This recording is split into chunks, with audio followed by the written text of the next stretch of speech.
अब जरा सी भी नैतिकता है भारत के प्रधानमंत्री में, जरा सी भी नैतिकता अगर देश के प्रधानमंत्री नरेंद्र मोदी जी में है तो उनको इस्तीफा दे देना चाहिए, क्योंकि उन्होंने तो 400 पार का नारा दिया था, 400 पार।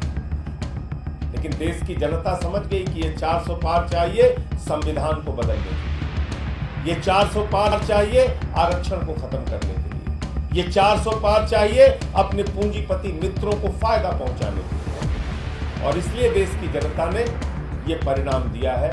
भारतीय जनता पार्टी के लिए ये बहुत बड़ा सबक है, लेकिन शायद वो सबक नहीं लेंगे, क्योंकि उन्हें तो झगड़ा करना है। ये चुनाव का परिणाम भारत के अंदर नफरत की राजनीति के भी खिलाफ है, तानाशाही की राजनीति के भी खिलाफ है। ये चुनाव का परिणाम इस बात का भी संकेत है कि नफरत की बुनियाद पे हिंदुस्तान नहीं बनेगा, मोहब्बत की बुनियाद पे हिंदुस्तान बनेगा। तो इसलिए मैं इस देश की महान जनता को बधाई देना चाहता हूं कि लोकतंत्र के इस महापर्व में आपने हिस्सा लिया और एग्जिट पोल के परिणाम को पूरी तरीके से आपने ध्वस्त किया और ये बताया कि हम लोकतंत्र के अंदर अपने मुद्दों के आधार पर वोट देंगे, पार्टियों का चयन करेंगे।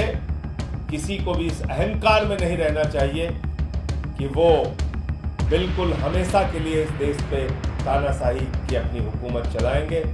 और वैसे भी प्रधानमंत्री जी ने जब से कहा कि उनका जन्म बायोलॉजिकल नहीं है, वो अवतार हैं, भगवान से भी बढ़कर अपने आप को मानने लगे।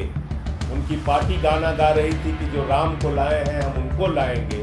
इतना अहंकार हो गया कि भगवान श्री राम को लाने का दावा करने लगे। इतना अहंकार हो गया कि भगवान जगन्नाथ जी उनके भक्त हैं, ऐसा दावा करने लगे। तो आज बजरंगबली का दिन है, मंगलवार का दिन है, और उनको एक संदेश, एक संकेत भगवान ने, प्रभु श्री राम ने, बजरंगबली जी ने, इस देश की जनता ने दिया है।